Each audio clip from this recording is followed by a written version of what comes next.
I really like your visions. You do? Let's go.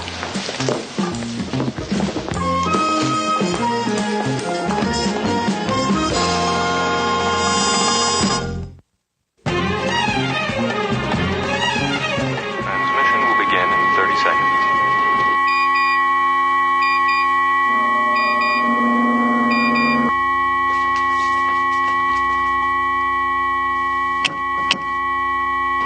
This is the voice of the Alex 7000 master computer, granting you access to the OSI files.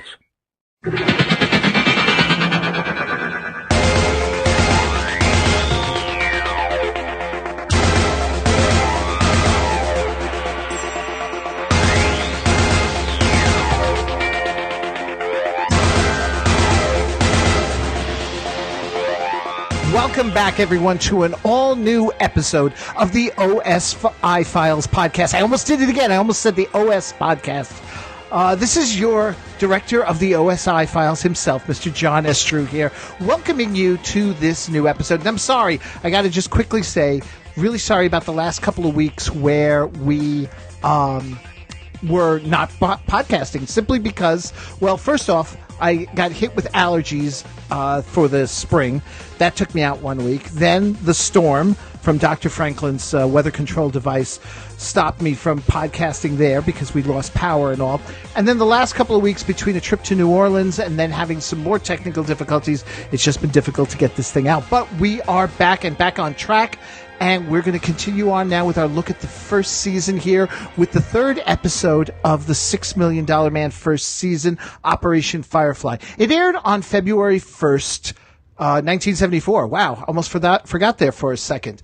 And just like we always do here, we're going to take a brief look at the history that surrounded that date in particular. Before we get started, though, let me say hello to Mike Weaver and Mike Nelly, who are joining us here on Facebook here tonight. Welcome, guys, and hope you enjoy the show. But let's get things rolling now with this historical look at February 1st, 1974. Accessing OSI Historical Databank.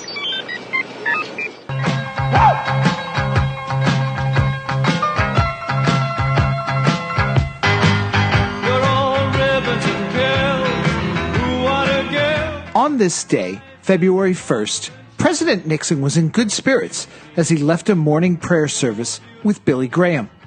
The previous evening, Nixon delivered the State of the Union address. In it, he stated before Congress that it was time for the Watergate investigation to come to an end. As you know, I have provided to the special prosecutor voluntarily a great deal of material.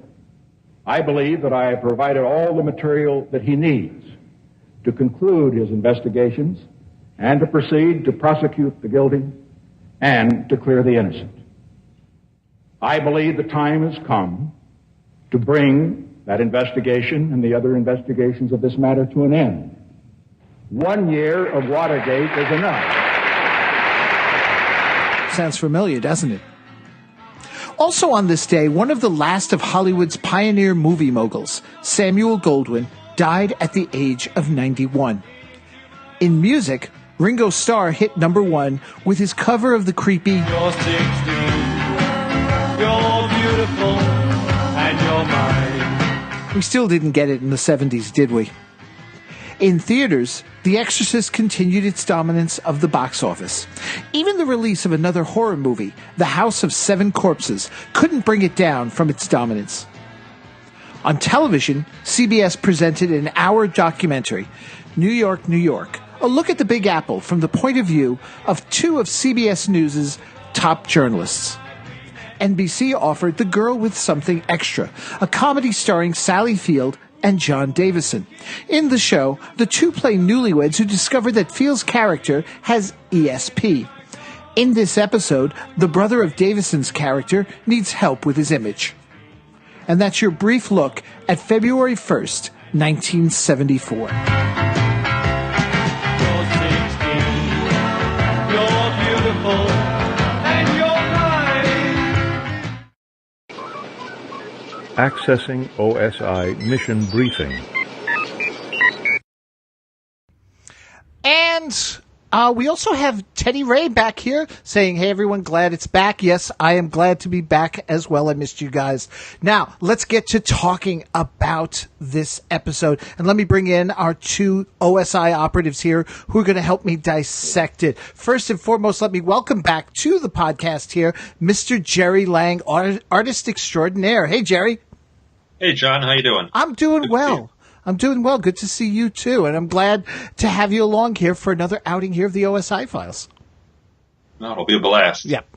And joining us also for the first time here on this podcast, although I've actually podcasted, I realized, with you before, longtime science fiction fan in general, and someone who we're going to learn has actually revisited this show for the first time since watching it originally, Mr. Jim Arrowood. Hey, Jim. Hey, greetings from central Nebraska. So, Jim, you and I actually did do a podcast once before, the Sci-Fi Diner, where we talked about Batman. Yes, we were on the diner together. Yeah. That was a lot of fun. Yes. Now, all right, I got to ask you initial impressions, since you said first time since the original broadcast watching it. What stood out to you? What was it like in watching it? Does it hold up to you now? The story does. There are some elements of the story or of the setting that were quite dated, but and there were a few other things that were kind of seemed disjointed to me. But otherwise, yeah, it was a good story. Fun to watch. Some nostalgia there from not seeing it for so long. Now, did you remember, though, because this is also something we always bring up, there were no bionic sound effects. Bionic sound effects? Well, I thought we did get those when he was focusing in on people using his eye. It wasn't so much with his limbs.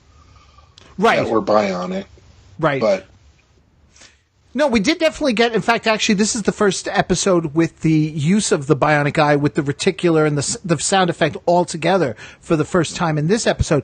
But in most of the first season, we do not get any of the limbs, the arm or the legs sound effect.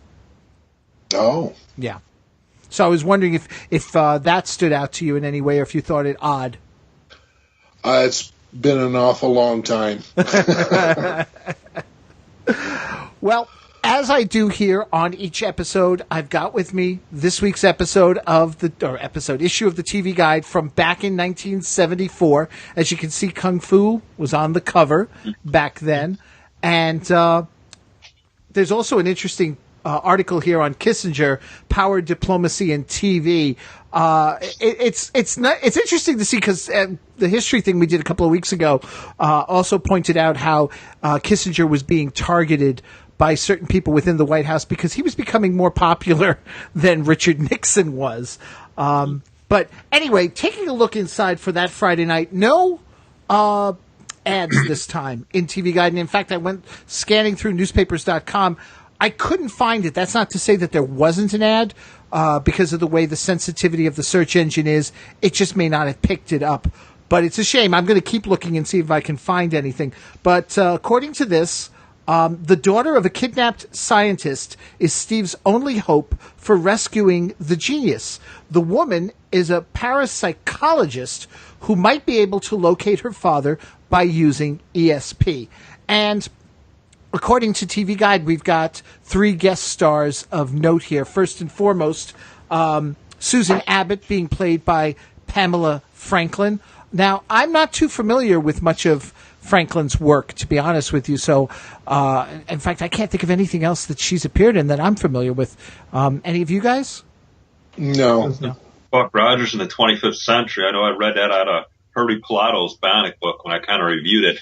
She was in, episode of Buck Rogers, which I think a lot of the actors were on the different shows or making the rounds at the time. Oh, okay. All right. I'll have to go back and take a look and see if I can find that one there. Now, the next person much more familiar with in terms of television of the 60s, 70s, and I think even into the 80s. Susan Abbott's father, Dr. Abbott, played by Simon Scott, who had previously appeared on The $6 Million Man in Wine, Women, and War. Yeah. Yeah. Mm-hmm. Yeah. And for some reason, I don't know why, I thought, but I was wrong about that, because it actually was David White who played J. Jonah Jameson in the pilot movie for The Amazing Spider-Man in the 70s. Yeah. Yep. But very good actor. And then finally, the last one they've got listed here is the guy who plays Rollins, Eric Holland. Now, I thought it was interesting that they only gave us 3, and yet there are actually 2 other actors of note in this episode. One in particular that I thought, wow, I'm surprised they didn't do it, was the one who plays LeDuc there, Joseph Ruskin. Mm-hmm. Yeah. You know, from one of my favorite episodes of Star Trek, The Gamesters of Triskelion. Yeah. Oh, and he appeared in a lot of different stuff. I mean, I didn't IMDb him, but I'm sure you'd find a very long list of credits for him in there. Oh yeah, yeah. I'm sure. Yeah. Well, the thing with the Gamesters of Triskelion, and I think I've said it here before. I know I've said it over on the Chronic Rift podcast. I was born the day the Gamesters of Triskelion aired, so make of that what you will, of what kind of a person I am. Now, another character in this episode, Frank, is played by Joe Kapp. I love this character, and I never realized it until doing a little more digging, that he actually was a football player at one time, a quarterback for the Vikings in 1969. Yeah. He when the $6 Million Man aired, I lived in California, and Joe Kapp, he was big in California. He was a quarterback for Berkeley. Right. UC Berkeley, and just an all-around nice guy. Probably not the greatest quarterback that ever lived, but that ever played, but he was solid. Yeah, I wonder. I'm sorry, go ahead. No, go ahead. How much of this was Lee Majors? Because I know he got along with a lot of football players, especially in the later episode. Our running back is missing. I wonder how much he had in this early show where he could pull somebody in, or if this was just a random actor that just came in and read for the part. Well, see, that's the one thing I thought was odd. First off, is like once I found out he was a football player, I was like, how come he didn't appear in one of our running backs is missing? You would have thought that would have been an easy go-to, like throw him in there. But Jim, I mean, in researching him, he actually did lead the Vikings to the Super Bowl that year because they did have a 12-2 record.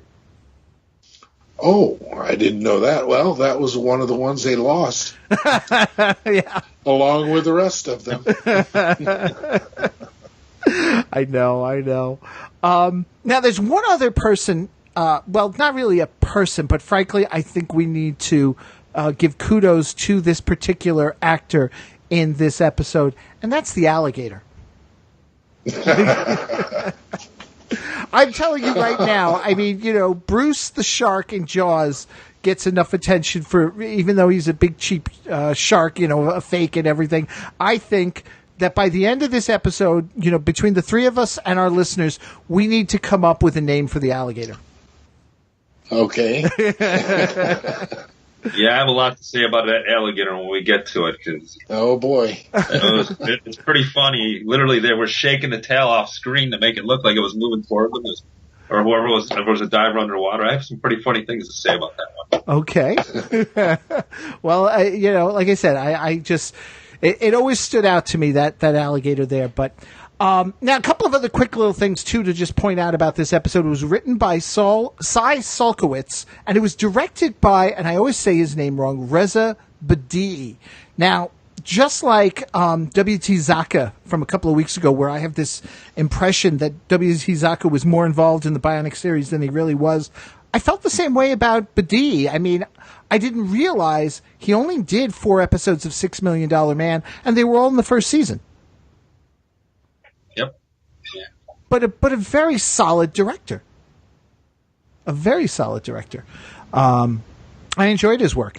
Now, okay, let's talk about elements here of this episode. Dealing with parapsychology, dealing with, the Everglades and stuff. Well, in particular, I want to talk about parapsychology because there's one thing that does stand out to me there is at the very beginning of the episode when Steve is being introduced to the laser by Oscar and everything, and Oscar's telling me you got to go find the father, find the scientists and stuff. And here's a picture of his daughter. Now, I never realized it because I never really paid attention to the picture, but do you remember what she looked like in that picture? No. Okay. No. I mean, she had like this headpiece on the top. She was wearing it was a pretty revealing front area there, and she had like a little pearl necklace around her, and her hair was coiffed even shorter than it usually is, or as it was in this particular episode. Turns out that was a publicity shot from a movie called Ace Eli and Roger of the Skies, a movie that was set in the 1920s. I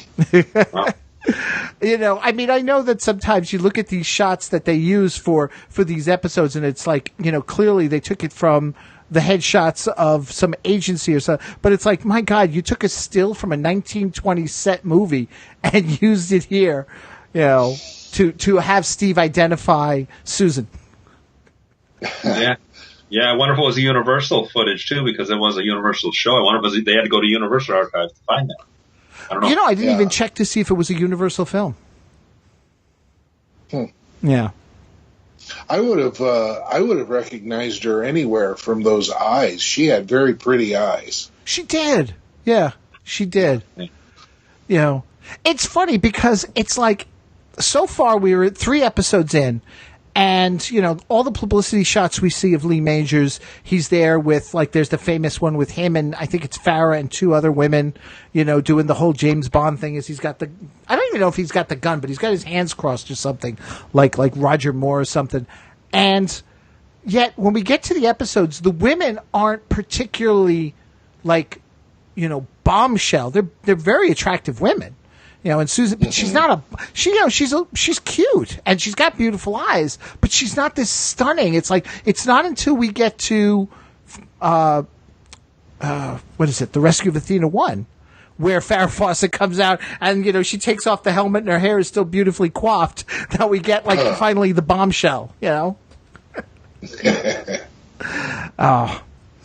one thing I don't understand about, the setup with this episode is the character of Susan Abbott at first. And I don't know why it struck me odd this time when Steve finally finds her, and tries to talk her into joining him to help look for her father.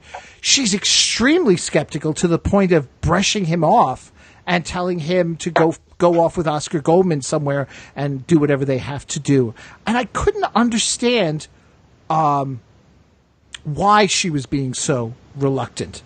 But it kind of does, though, add a little bit, though, into something, Jim, you had mentioned in our the survey I sent you about this particular episode, in that you pointed out that you were actually surprised by the fact that the father wasn't working with the bad guys. Yeah. Yeah. At the outset, okay, I accepted he had been kidnapped and everything, and then her vision of him did not strike me as being under duress at all. Right. And, the background, he was outside and everything. So, right from the outset, I started questioning whether he was actually kidnapped or not, or whether he wasn't working with his supposed kidnappers. I guess that would explain then why she was reluctant at first, because maybe if her father was there under duress, she would have sensed it more. Do you know what I'm saying? Yeah. Mm-hmm. Yeah, I agree. Because clearly from the way they were setting up the parameters of her psychic ability, she was able to, over great distances, sense her father if she, put some effort into it, if she was, with the whole comm setting with the candles and all that kind of thing. But it was like, okay, and I guess I'm just thinking it's like, okay, that sort of lends to what you were saying there, Jim. Mm-hmm. I don't know, but it just was odd. And then she quickly changes her attitude when she's like, well, I'm going along with you, and he was like, I mean, he knew it. She even says, she's like so comfortable then calling him a rat and everything like that. I don't know. Yeah. One thing that struck me about that entire exchange was the guitar playing. Okay, the first guy wasn't even faking it very well. Okay. And then Steve picks up the guitar and he starts playing faster, and he's actually way more convincing. Right. Until his hand stays in the same position on the neck, and by virtue of his right hand going faster, the pitch started to rise. And for me, that was just kind of a facepalm moment. I mean, it doesn't work that way. It's anything. I'm thinking the same thing. I play guitar, and I can tell you that the guitar, the sound that they use for the soundtrack is actually a nylon string guitar, which is classical, a flamenco that they play there in Spain. So I knew right away. I could hear his fingers hitting the string. Whoever they did the recording of those were, it wasn't a steel string guitar. So that was pretty realistic. But like you said, the guy, when he started playing, I was watching his hands. I'm like, what's coming out is not what his fingers are doing. That's not how a classical guy would play it. And No. and when he cranked it up in Steve's hand, you said it was only 3 chords and he wasn't moving his hands at all. But I mean, we're kids watching this, or even adults probably don't play the guitar, and the kids back then, so it sold it pretty well. The whole Bionic thing there. Right. Uh-huh. Now, and speaking of the guitar and music in particular, I did really enjoy the music in this particular episode, especially as the canoe that we'll talk about later on that Steve makes, they're drifting down. Oh, no, actually, before that, the one that he makes, the one when Frank and him and Susan are in the boat, and just that slow, build up of the $6 Million Man theme as they're traveling. Uh-huh. Yeah. Yeah, they did a great job with music on this series. Yeah. Yeah, well, a lot of that has to do with Oliver Nelson. I mean, sadly to me, the music went almost like, it's so noticeable how quickly the music changed once Nelson passed away mid-3rd season. Yeah. Oh, Definitely. Yeah. Yeah. Now, and the other thing, too, we were talking about this the last time with Survival of the Fittest, and I was thinking about this.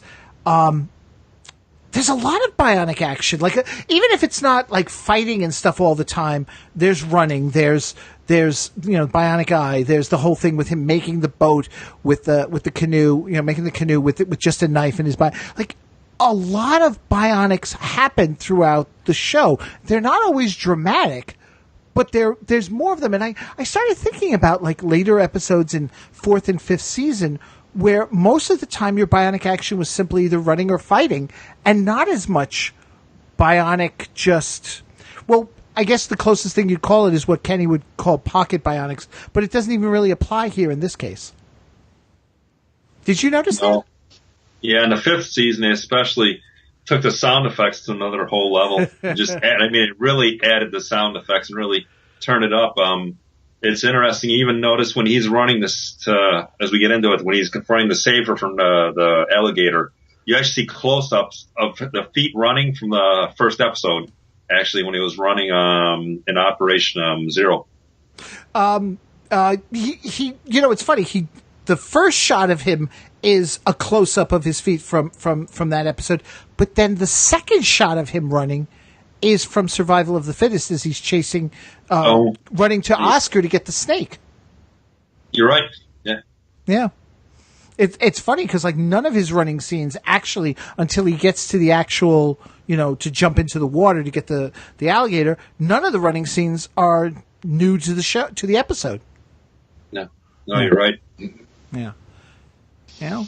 Here we are, 3rd episode in, and we're already using stock footage. Well, that's how you keep a show on the air. You save money. Yeah. Well, that's the thing. There's still that famous story of how Harv Bennett only had 6 weeks from ABC's proclamation that the show was going to series to get everything together. So I guess any chance he could, it was like just cut it. We'll do the close-ups and stuff. But you can even see like the difference in the coloring of his pants. Right. It's tan, but it's not a perfect tan all throughout. Some darker, some lighter. Yeah. And the jacket is missing, and right. The belt buckle is different, and there were a couple of little things in there that I caught. Yeah. Yeah, that's why they went with the khaki for a lot of episodes. I think later on they realized how they could really use that to an advantage if they kept him in his famous khaki stuff. You could use a lot of different sections of the footage then, probably. Mm-hmm. Yeah. Yep. Now, here's one thing, though. I mean, because we're talking about, what do you call it? Frank before, and he's a great character, no doubt about it. But I had to wonder, considering this was an OSI mission, this wasn't Steve on his own, how was it that the OSI didn't arrange for their own, guide? It was just this strange thing of Steve had this guy he'd lined up, and then suddenly these other two guys show up in his place. And then Steve sends them off because he thinks it's suspicious, and he even says to Susan, if the guy's even got a wife, because the excuse is the guy couldn't come because his wife was sick. And he goes, if the guy didn't have, I thought, it was a little sloppy there in that regard. Yeah. Yeah. With just a little bit of rewriting, they could have made Frank an agent. Yeah. And left the other two guys all out altogether, because that was kind of out of left field anyway. They were there and then they weren't. So. Right. By the way, Mike Nelly points out that we've talked about this before on Cyborgs too. Stranger in Broken Fork uses a lot of footage from Population Zero to their advantage with running scenes in that particular episode. Yeah. Now, one thing I do love about this show, and I wish they'd done more of it, is actually the scenes with Oscar when he's dealing with LeDuc, because LeDuc is coming to him looking for $10 million, in order to get Dr. Abbott back in the laser and all that stuff. And I love the whole thing when he's first introduced and he just walks in and starts making his sales pitch, and Oscar goes, no, you're looking for the purchasing office. And I'm thinking, okay, I can accept the fact that the OSI has a purchasing office. My thing is that how do you get through, and again, it's this whole security thing. How do you get through all that security? And it's like you wind up at the head of the OSI office instead of the purchasing department, Well, you're a very recognizable guest star, for one thing. And also, give a Security 6 clearance, like everybody seems to get in the OSI, the greatest, hardest, the easiest kept secret. The easiest kept secret, yeah. And like I said, along with that whole thing of liking the what do you call it? The inner workings of the OSI and stuff. This is the first time, I believe, I could be wrong, I have to go back and check, that we see Steve's ID. I think. Yes. Yeah. And I don't know if it's the first time, but there was a thing with that ID that kind of made me a little crazy. Well, what was that? He left it at the campsite. Oh, okay. And the other guys picked it up. Now, Steve would never leave that behind like that. Right. Yeah. It was just a little bit obvious, I think. Right. Yeah, it shows the name of the OSI for the first time. We actually see the OSI stands for Office of Scientific Intelligence. Yep. Excuse me.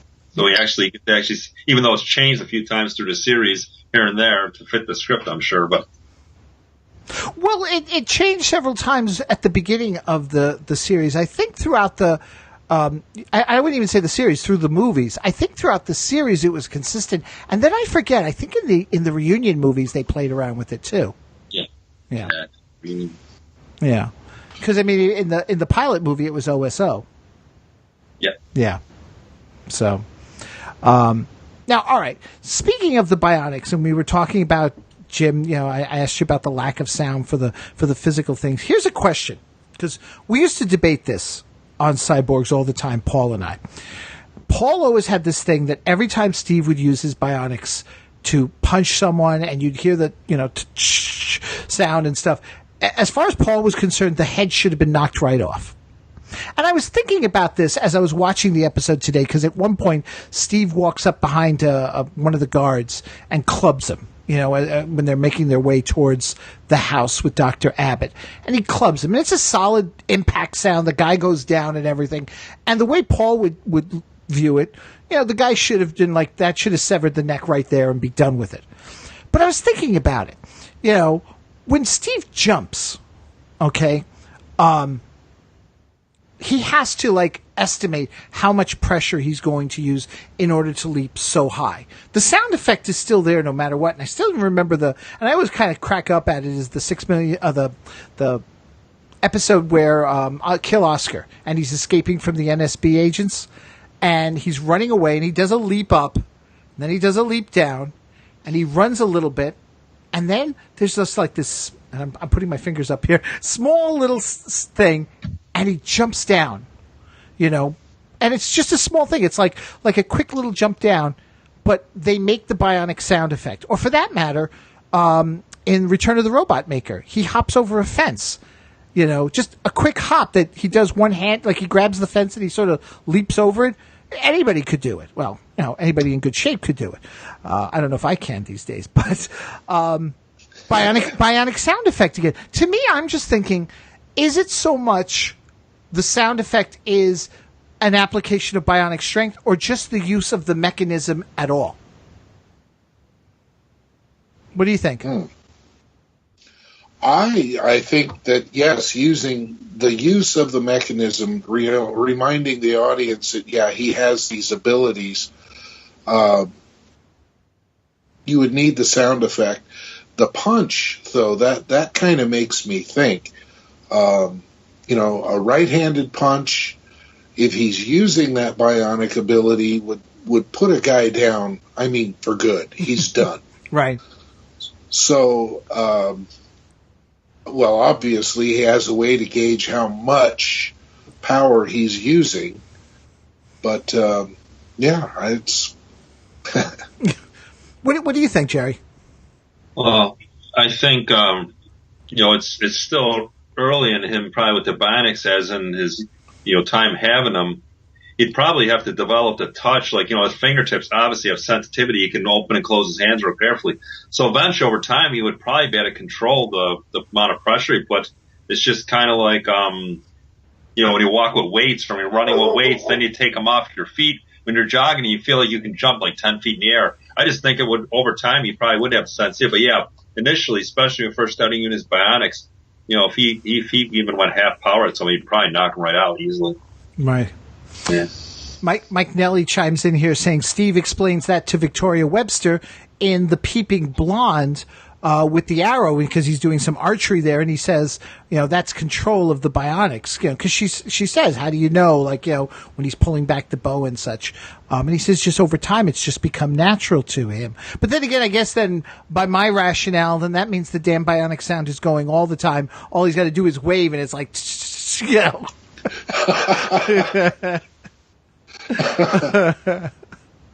I don't know. Mike Weaver asks, I always wondered how he turned his eye on and off. I don't know. That's, I know when they had the reunion movies, his son, could grip the hand, and that would activate the laser. But as far as, I'm assuming it's just one of those things that, it's just thought controlled or something to that effect. Yeah.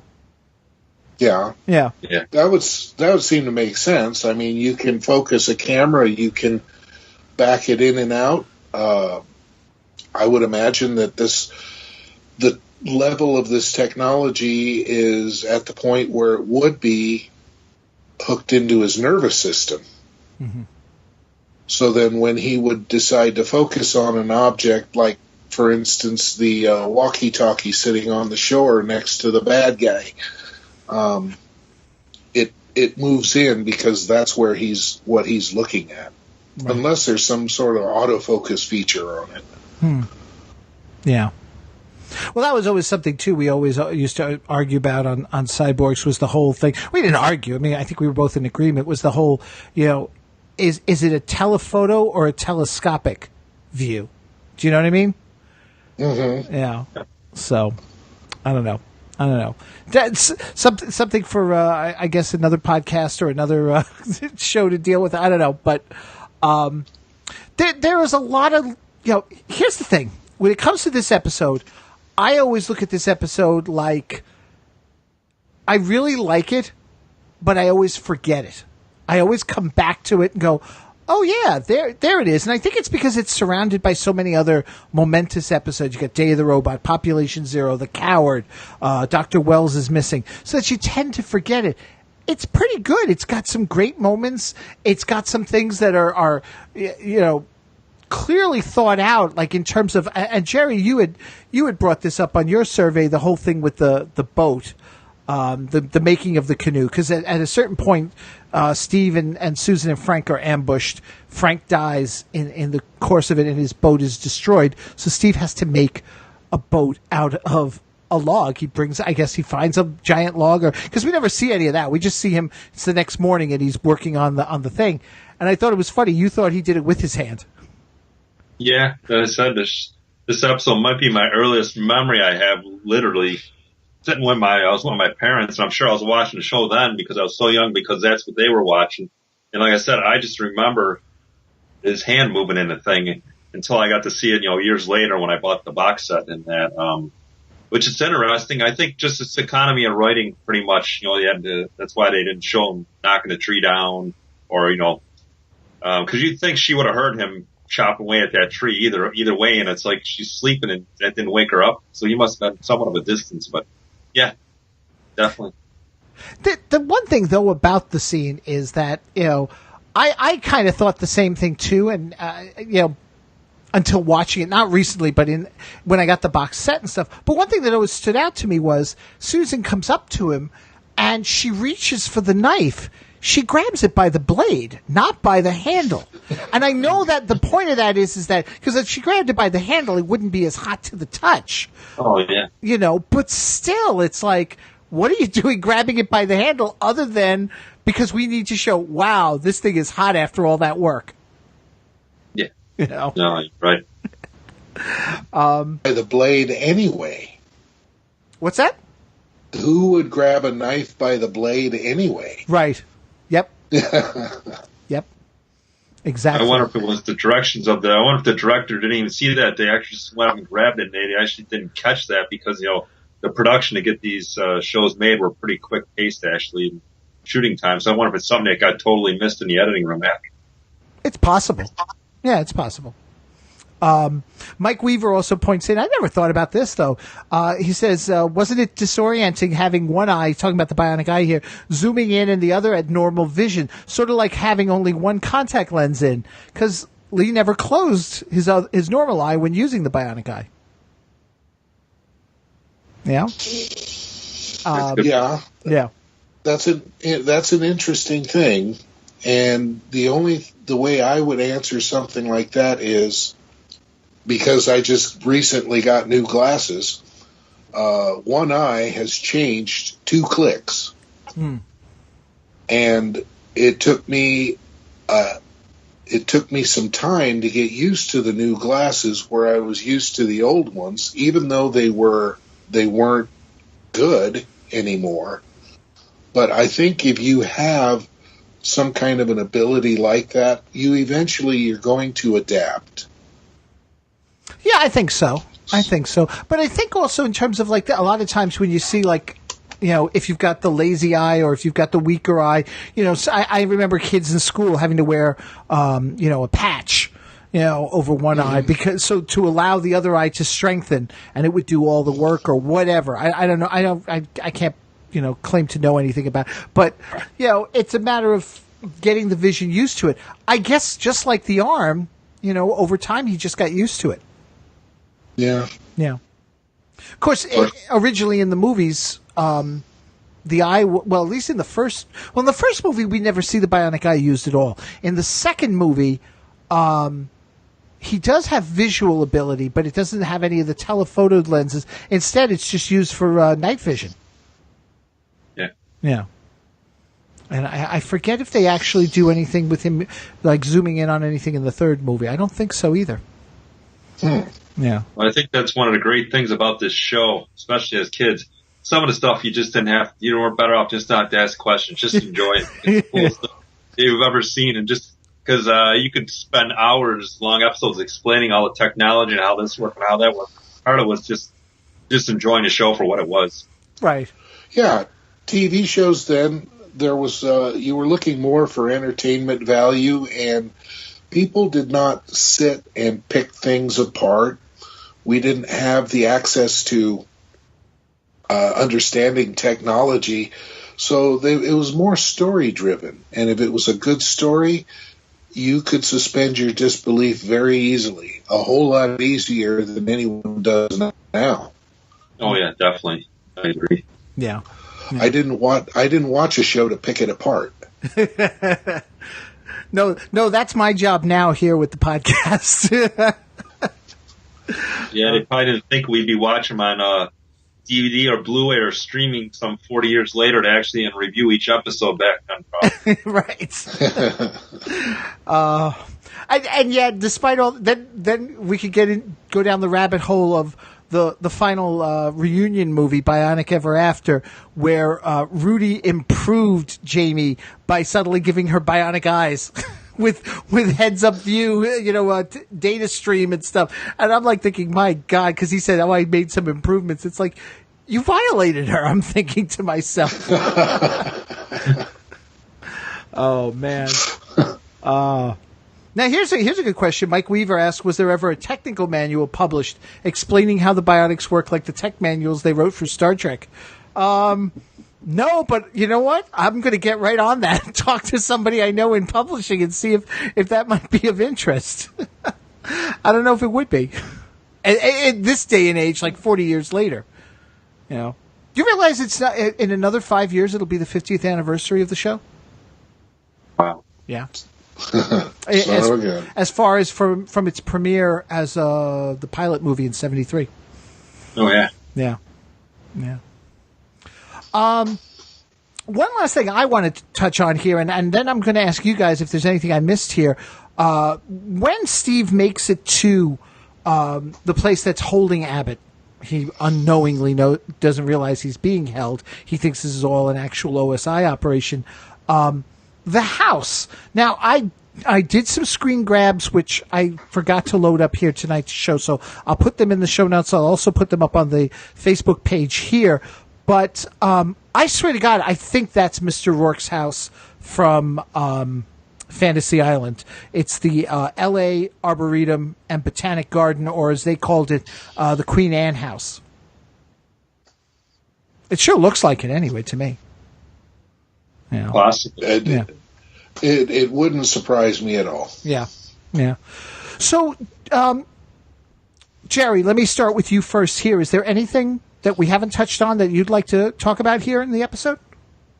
Well, of the ones you went over, this to me is my least favorite so far. I just think it's of the three episodes, it's the most dated looking. I don't know if it's just the graininess of the DVDs I watched, or it's just the fact that it's in a jungle and that. I don't know if it just seems more dated production wise and even directing wise. Some of the shots to flattering, at least especially so, but it's still an enjoyable episode overall. Minus the alligator, I don't talk about the alligator and that, but I can just picture Lee probably was new to this show. He's newer on the show now, but a couple years down the road when he's got a little more pull in Hollywood and he's more famous, I'm sure he would have said, "There's no way I'm jumping in the water and wrestling with a alligator." Well, speaking of that, Jerry, you pointed that out as one of the most memorable moments for you, and it was for me as well. Because honestly, Mike Nelly points out the wire work of Lee jumping over the quicksand. I wouldn't call that one memorable as much as I would painful.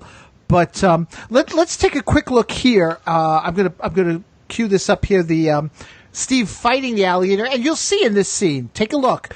Population Zero and Survival of the Fittest. There's the footage there from it as well.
It's all right. It's all right. It's all right. So, all right. So, I couldn't help but looking at it that maybe they got that alligator from Batman, because there was an episode with some rubber alligators too that were. I think it was King Tut was feeding Robin to them in the episode, but it's pretty bad. It's pretty bad, and yet I still like the. Mike Murphy says the plastic alligator is awesome.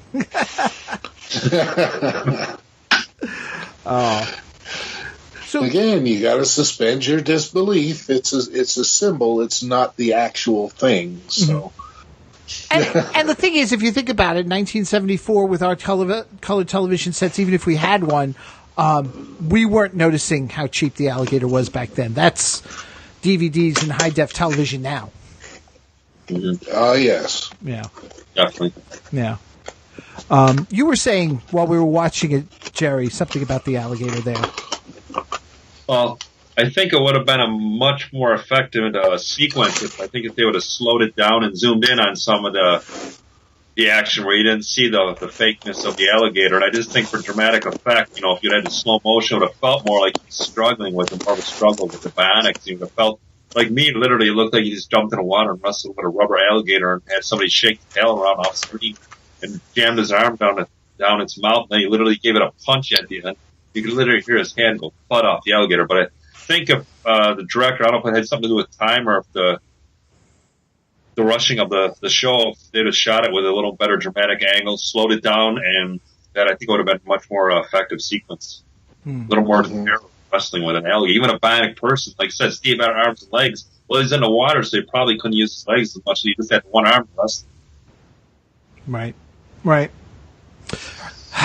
Missed opportunities, but now I don't know. All of a sudden, I just got this vision that when they do the $6 billion man movie, that he better wrestle an alligator at some point. That would be a nice Easter egg. Yes. Well, gentlemen, before we start wrapping up this episode, there's a couple of little things here. And I'm sorry, I'm completely forgetting that. Jim, was there anything you wanted to discuss that we didn't get to cover here? I felt like that there was a lot of story being put into this episode, a lot of thought into what was going to go in there, and I felt like some of the actors were a little underused. Definitely Joseph Ruskin was way underused. I mean, all he did was show up and threaten Oscar a couple of times. The supposed bodyguard for Dr. Abbott was that just all of a sudden just kind of appeared, and I didn't understand why he was such a trusted person, and after so many years became this, one of the bad guys. Did he get turned by Ruskin to work by Leduc to work for the spying agency trying to steal it, or what was it? He was kind of enigmatic, so you have to kind of fill in some of the blanks. Maybe they tried to do too much in this episode. Now that's an interesting. Go ahead. I'm sorry. Go ahead, Jerry. See, I agree. This would have been, I think, stronger if it were a 2-part episode, because you had a lot of great ideas. I mean, it had the daughter being a psych, an ESP psychic. I mean, that alone would be an episode by itself. Then you had the kidnapping, and it had a lot of action, a lot of sequence. I think, like you said, a lot of story, and a lot of 2-part episode would really help this out a little more. I think it would have been a little more interesting. I mean, it's really in the series. I think it's interesting. Jerry, just one thing. Your audio's dropping out again. Remember from when we had before the show started. I think you need to come a little closer. How is that? Is that better? That's better. There you go. Okay. Thanks. Yeah. Sure. Yeah. I. It's funny actually. Jim, that's actually, as much as we joke about the Bionics being the worst kept secret in OSI, and everybody gets a level 6. There's also another trope that's pretty common throughout both series, is the disgruntled OSI agent or scientist who goes and turns and works either for the enemy or tries to, do something on their own, like Dr. Franklin with the fembots and stuff. There are so many of them that just seem to walk away pissed off. And there's something else that maybe like Oscar should think about one day and just sort of do a little self-evaluation and wonder what he's doing wrong with the OSI, that he doesn't have any happy campers. Oh, man. Well, gentlemen, I would like to move us along to our game of this and that. This time around, we're going to do the parapsychology edition. This was an episode dealing with ESP, and it's not the first time, or I shouldn't say it's not the last time, that Steve will be dealing with such elements of parapsychology. What I want to do is this. I'll start with Jerry, and then we're going to go back and forth. I'm going to give you the brief synopsis, one line, to an episode of either the $6 Million Man or the Bionic Woman. You tell me which one it is. You don't have to name the episode, but is it $6 Million Man or Bionic Woman that the story comes from? All right? So, Jerry, I'm going to start with you, and your synopsis, your storyline is this. Astronaut develops telekinetic and psychic abilities after passing through a strange radiation belt. That was 6 mil, I believe. That is correct. It was 6 mil. In fact, it was a first season episode that we haven't gotten to yet, Burning Bright with William Shatner. Yep. All right. Jim, your plot synopsis here. Astronauts return to Earth, and one of them develops super strength.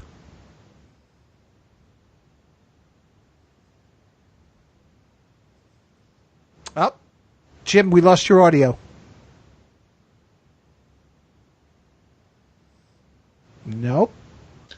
Okay. There you go. Good.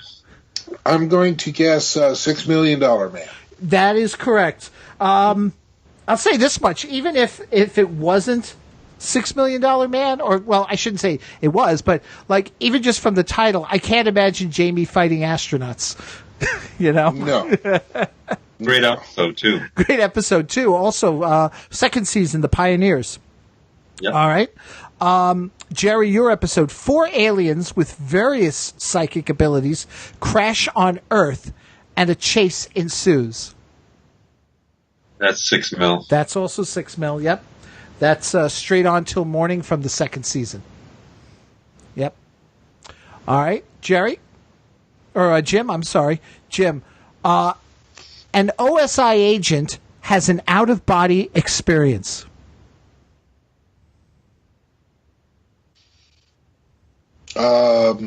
Bionic Woman. That is Bionic Woman, yep. It's the episode Out of Body from the third season. All right, we've got a tie game going so far. All right, Jerry, this one's probably going to be a little easy, but Audrey Moss, a psychic, goes on 2 different missions, one involving recovering a code book and the other dealing with finding another psychic who is stealing OSI secrets. Yeah, that's 6 mil That's too. 6 mil too, yeah. It's funny so far. I mean, a lot of these have been 6 mil, but let's keep going here.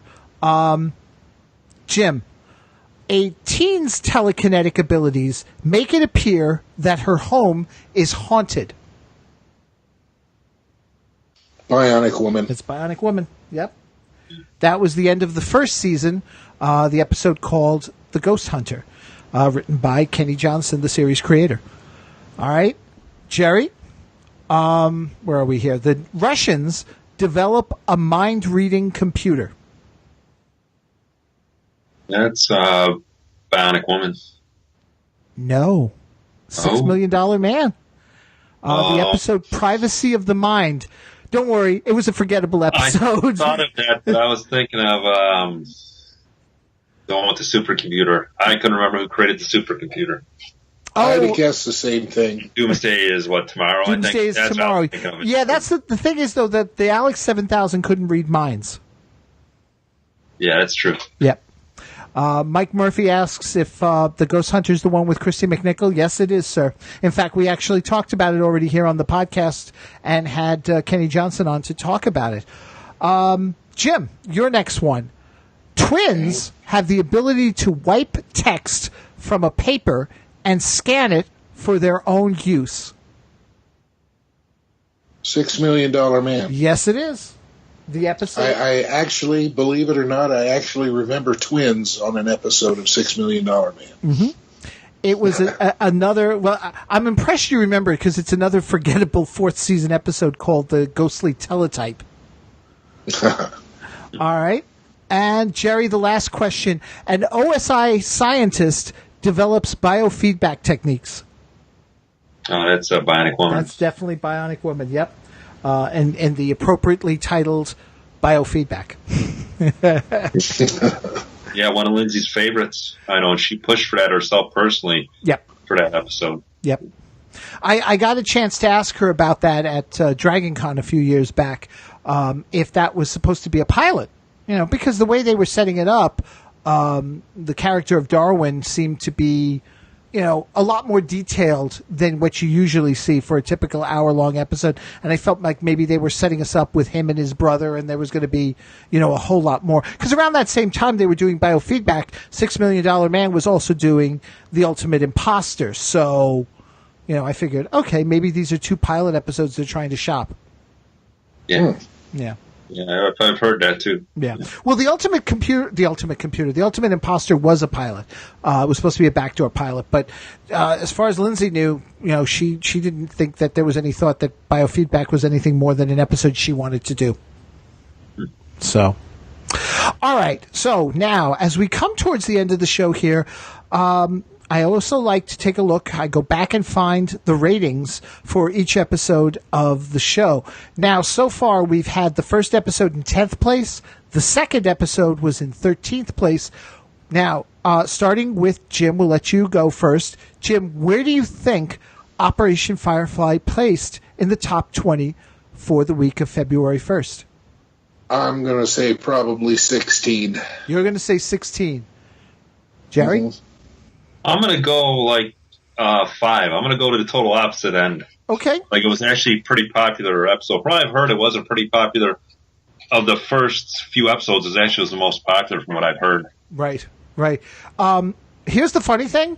You're right, Jerry. It was actually 6th place. So it's weird, though, because you're thinking, okay, first episode of a new series, 10th, that's respectable. Second week, you expect a little drop-off. But then you come to this episode, and it shoots all the way up to 6th place for the week. Go figure. I wonder how much of that was promoting on TV and once, you know, and ad trade magazines and actually showing commercials of the previous episodes and just more like hyping it back then through only 3 networks. So there wasn't social media, so the only thing I could have done was advertise with clips on TV or extensions, as they call them. Or that and people talking at work. Or in the playground at school, all the kids. Yeah. Now, next week, we're going to be doing Little Orphan Airplane because we already did Day of the Robot already here on the show. So what I want to do, though, just really quick is, for that episode, which was a pivotal episode for many fans in the series, again, let me ask you guys, Jerry, where do you think that episode placed in the Nielsen ratings? Because I never got to do that when we did the original podcast. Let's go with 12th. 12th. All right, Jim? 8. 8. All right. Day of the Robot wound up in 15th place. Lowest ratings so far since the series premiered. Yeah. I always get a kick out of it because, to me, as you've heard probably on Cyborgs and when we did, I'm not a fan of Day of the Robot. I don't get the appeal of it other than those last 10 minutes of the episode. To me, it is a slow plotting, just dopey episode, and I think it's a waste of John Saxon. But it's a great fight. You know, I love the fight. It really is cool. You know, I don't know. But, all right, one last little bit of business here. We always ask this question here on OSI Files. You've got someone who's never watched $6 Million Man before, and you want to introduce them to the show. Would you do it with this particular episode? Would this be one of the ones you'd say, hey, take a look at this. I think you'll love it, and you'll love $6 Million Man. Jim, let's start with you.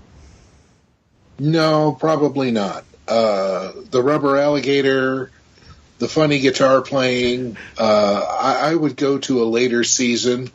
Maybe one with Kent McCord as the astronaut, or maybe even one of the Bigfoot episodes is what I would use to introduce this. But not this one. All right. Jerry?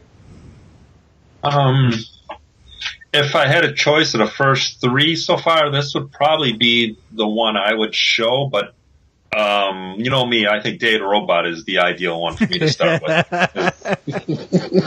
Maybe it's just that's such a strong episode in my mind with, like you said, fighting and wackiness. But this isn't a bad episode. It doesn't have a lot of the things we come to know and love. And I think starting with Bigfoot would basically be at a mountaintop. Then you got to come down. Or the Bionic Woman, I think, would be starting at a mountaintop, then having to come down with later episodes. So I think like I said the last time I was on, Day of the Robot is like the ideal one, I think, of the first season. Right. Mike Nelly's here poking fun at me here, paraphrasing a line from Day of the Robot. You weren't so critical in the old days, John. I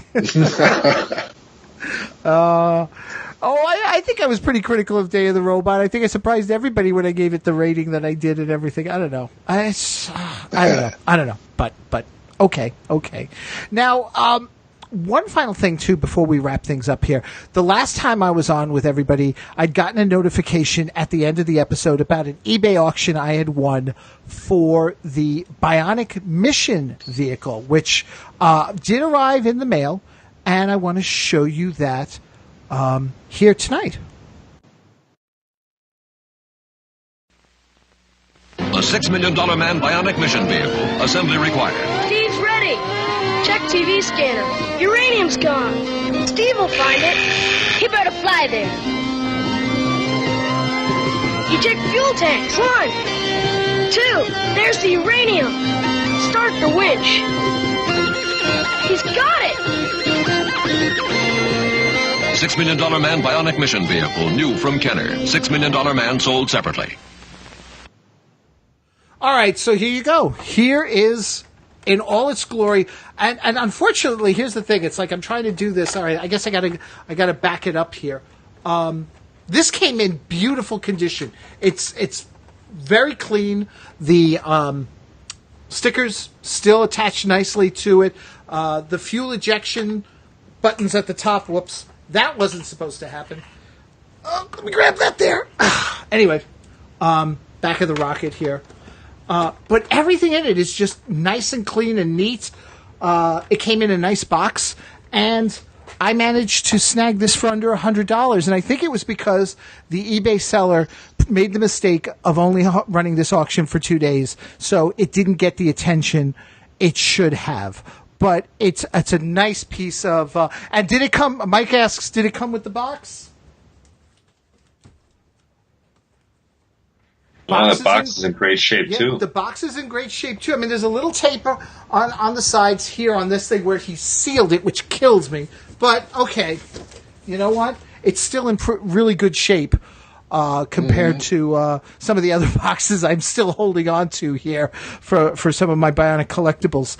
But, and of course, the nice thing about this is, and I got this idea the other day, so who knows, maybe when we get to the end of the first season, I'll have it done. I want to recreate the opening of the show using the Bionic mission, because it looks a little bit, you know, like the lander from the episode. So, you know what's interesting about the toys? The rarest one, I think, is the Bionic probe. I don't think you find those logos for $600, $700, $800 for those things. Box, because they didn't make many of them. The show was near its decline by then. Yep. And I think Jim Sherrard, is the only person I've met that actually has one like in brand new shape. Wow. Yeah. I mean, they'll charge you upwards of $300-$400 even if it's not intact with all the parts. No. Yeah. I looked up online when I had first seen what one looked like, and missing everything, but having the thing minus all the parts was like $300. Yeah. Minus the stickers and everything, no box. It was just the unit with the claw in the front and a couple stickers, and that was it. Yeah. Yeah. It's amazing how, like, the toy line, you know, has exploded in the auction area and stuff, and people realize the value of these toys. Because if even, like, as far back as, like, maybe only 5-10 years ago, you probably could have gotten that Death Probe for a little cheaper. Mm-hmm. Yeah. Well, I'm just glad I got this little puppy. Yeah, someday I'll get the Death Probe and Jamie Summers' house are the two big ticket finds as far as cost too, because Jamie Summers' house can run you several $100s as well. Yeah, the carriage house. It's actually pretty nice. Yeah, carriage house. Yeah, it is. It is. Well, gentlemen, as we wrap up this episode here, I'm going to turn it to you. Jim, if people want to get a hold of you, talk to you some more about Bionics and about anything else, how do they go about doing that? Well, several outlets. I am on Facebook, just my name. I'm also on Twitter, my name with a 2 at the end of it. I write a blog, Jim's Sci-Fi blog. I'm on several podcasts, the Babylon Project podcast, the Orbital Sword podcast, and also a Klingon book review podcast that you can access through KAG.org. And I'm online all the time, so. All right. And we'll also put links for those podcasts and for your blog in our show notes as well, Jim. Fair enough. Thank you. Okay. And Jerry? Yeah, I'm an artist and an illustrator, so I have my own personal website at www.geraldlang.com. You can email me through there. I'm on Instagram at Gerald E. Lang. I'm also on Facebook at my name. You can email me there. And I have a website for clients to look at and for just people to check out my artwork and that, and the store and everything on there. Very cool. Very cool. Mike Murphy chiming in here. Everyone in the chat tonight is named Mike. It's true. There's Mike Murphy, Mike Nelly, Mike Weaver. Oh, my God. A lot of Mikes here tonight. All right. Well, thank you, Mikes, for joining us here. Thank you, Jim, for being here. And thank you, Jerry. Oh, thanks, Sean. It's a blast being on here with you guys. Thank you. And, folks, that's going to do it for this episode of the OSI Files. Tune in next week, and yes, I'll be back next week. Steve travels to an African nation to find and recover a downed plane, but he discovers he has more to remove from the area than just the surveillance pictures that were being taken by the pilot of the plane in the episode titled Little Orphan Airplane. So that's going to be next week here on the OSI Files. Until then, thank you so much for listening. Once again, Jim, Jerry, everyone, have a great week. You too.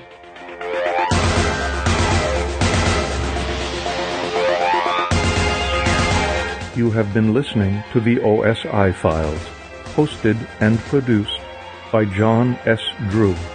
If you would like to comment on anything you have heard on this podcast, please take a moment by writing us at osifiles6@gmail.com, commenting on our Facebook page, Twitter at OSI_files, or visit us on the web at theosifiles.com. The OSI Files is a Lucky Shot production. I am the Alex 7000 Master Computer, and I am programmed to thank you.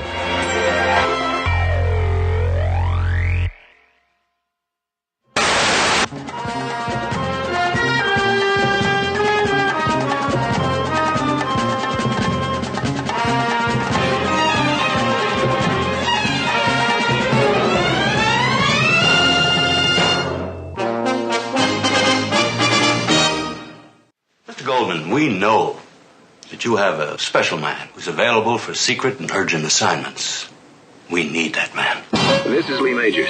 Next on the $6 Million Man. On the hand, this is Little Orphan. Over. On the hand, over. Losing power, can't contain altitude.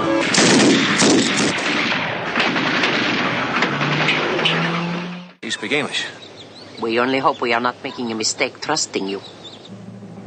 He's an American, he says.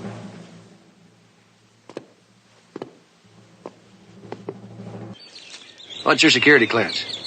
What's that got to do with it? I'm a 5. I'm sorry, I'm classified 6. The pilot and the white man. They're both at the mission. It's the same man who fell out the sky. He's as strong as an elephant.